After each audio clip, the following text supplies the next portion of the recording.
ఇప్పుడు వాళ్ళకు చరిత్ర తెలియదు. ఆ రాజకీయ నాయకుడైనా ఇంకే రాజకీయ నాయకుడైనా వాళ్ళకి రాజకీయం తెలియవచ్చు, కానీ చరిత్ర తెలియదు, సంస్కృతి తెలియదు, సాహిత్యం తెలియదు. కాబట్టి ఇవి తెలిసిన వాళ్ళు మాట్లాడితే నేను దానికి సమాధానం చెప్పొచ్చు. వాళ్ళకి రాజకీయం మాత్రమే తెలుసు. ఆ రాజకీయ నాయకుడికి ప్రయాణం ఎక్కడ మొదలైంది, ఇప్పుడు ఎక్కడున్నాడు? బార్న్ అండ్ బ్రాటప్ ఆయన కాంగ్రెసేనా? ఇంకేదైనా పార్టీలో పనిచేశాడా? ఇంకేదైనా పార్టీ నుంచి నిలబడ్డా, మారాడా? ఇవన్నీ ఉన్నాయి కదా ఒక చరిత్ర. ఆ చరిత్రలో మనం అర్థం చేసుకొని మాట్లాడినప్పుడు వాళ్లకు రాజకీయ ప్రయోజనాలు తప్ప సాంస్కృతిక ప్రయోజనాలు లేవు. నేను ఎందుకు అంటున్నానంటే బతుకమ్మ అనేది ఎందుకు ప్రత్యేకమైనటువంటి పండగ లేదా ఉత్సవం అని అంటున్నానంటే 2 అంశాలు ఆయన కూడా అర్థం చేసుకోవాలి. ఆయనకు కూడా మళ్ళీ తిరిగి మీ ఛానల్ ద్వారా చెప్పదలుచుకున్నది ఏంటంటే, ఇది వ్యవసాయానికి సంబంధం ఉన్నటువంటి పండుగ. వ్యవసాయం పచ్చగా ఉండి పంటలు బాగా పండాలి అని అనుకున్నప్పుడు చెరువులు తవ్వారు. ఎవరు తవ్వారు? కాకతీయ రాజులు తవ్వారు. చెరువుల నిర్మాణం విస్తృతంగా చేపట్టిన రాజులు కాకతీయ రాజులు. పాకాల చెరువు కావచ్చు, ధర్మవరం చెరువు కావచ్చు, లేదా లక్నవరం కావచ్చు, పెద్ద పెద్ద చెరువులు తవ్వారు. మనకు సముద్రాలు లేవు, సముద్రాలు లాంటి చెరువులు తవ్వారు వాళ్ళు, పెద్ద చెరువులు తవ్వారు. రామప్ప చెరువు కూడా చాలా పెద్దది. అట్లాంటి చెరువులు తవ్వారు వాళ్ళు. ఆ చెరువులు తవ్వినప్పుడు వ్యవసాయానికి అనుసంధానం చేస్తూ చెరువుల ద్వారా వ్యవసాయంకు కావలసినటువంటి నీటి వనరు ఇస్తున్నారు. కాబట్టి ఆ సందర్భంగా పండిన పంటలకు ఒక ఉత్సవం చేసుకోవడానికి భాగంగా ఈ బతుకమ్మ ముందుకొచ్చింది. పూలకు చేసేటటువంటి ఒక ఉత్సవం, అది ఒక ఆరాధన. ఒకటి అంటే వ్యవసాయంతో ముడిపడినది.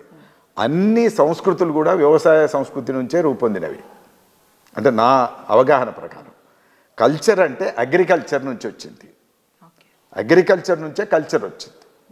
కాబట్టి అగ్రికల్చర్ లేకుండా కల్చర్ లేదు.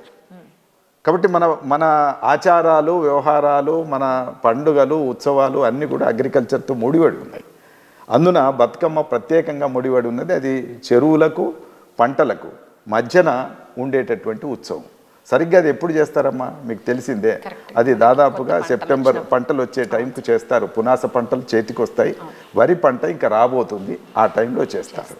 మీకు దాంట్లో ఇచ్చే పలహారాలు కూడా చూడండి, ప్రసాదాలు ఇస్తారు కదా, ప్రసాదాలన్నీ కూడా కొత్తగా వచ్చినటువంటి పెసర్లు, కొత్తగా వచ్చినటువంటి మక్కలు, కొత్తగా వచ్చినటువంటి ప్రసాదాల్లో ఇస్తారు. అంటే వీటన్నిటికీ ముడివేసేటటువంటి విధంగా ఆ పండుగ ఉంటుంది. అట్లనే ఈ ఎవరు పట్టించుకోనటువంటి అతి సామాన్యం, మీరు సామాన్యం సామాన్యం అని 10 సార్లు మాట్లాడుతుంటారు. ఈ సామాన్యమైనటువంటి పుష్పం, ఎవరు పట్టించుకోనటువంటి పుష్పం, జానపదులు మాత్రమే ఇష్టపడేటటువంటి పుష్పం తంగేడు పువ్వు. తంగేడు పువ్వును అగ్రవర్ణ స్త్రీలు ధరించరు. అది నార్మల్ టైంలో కూడా అట్లాంటి పువ్వు దొరకదు మీకు. పువ్వు మొత్తం ఈ సంవత్సరం పొడుగుతో దొరికే పుష్పం కాదు అది. దానికి ఎవరు పెంచరు, నీళ్లు పోయరు, ఆ మొక్కలు నాటరు. ఆ మొక్కలు సహజంగా పెరిగినవి. అది సరిగ్గా వర్షాకాలంలో మొదలై మనకి సెప్టెంబర్, అక్టోబర్ నాటికి ఆ పూలు వస్తాయి.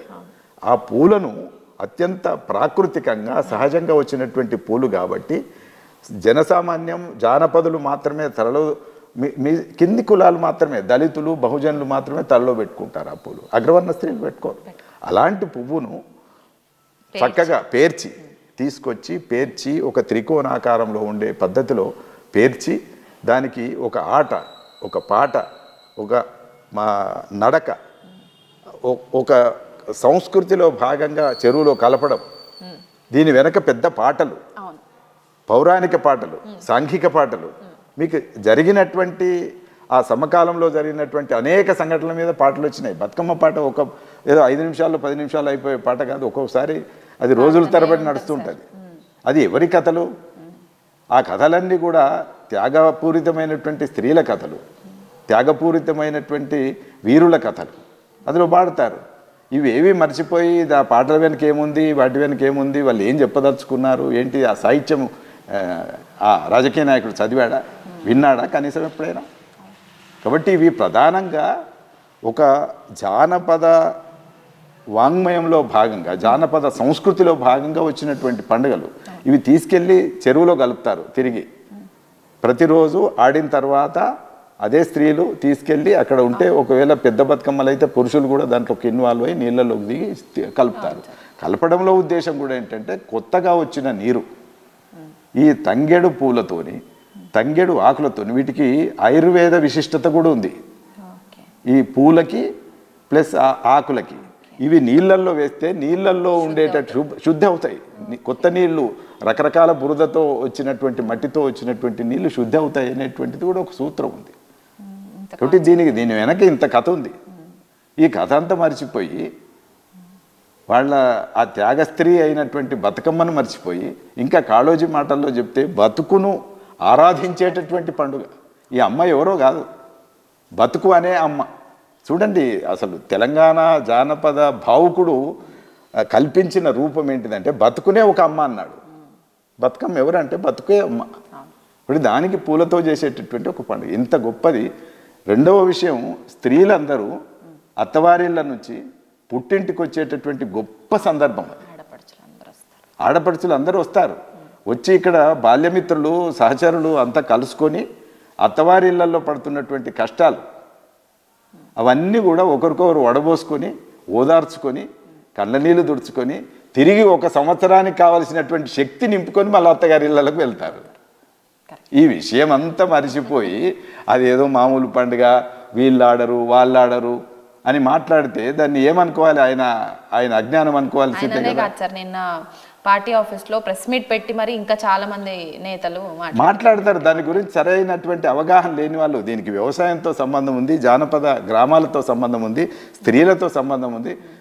స్త్రీలుగా జరుపుకునేటటువంటి ఒకే ఒక్క పండుగ బతుకమ్మ పండుగ. దాన్ని మీరు తొలగిస్తా అంటారేంటిది?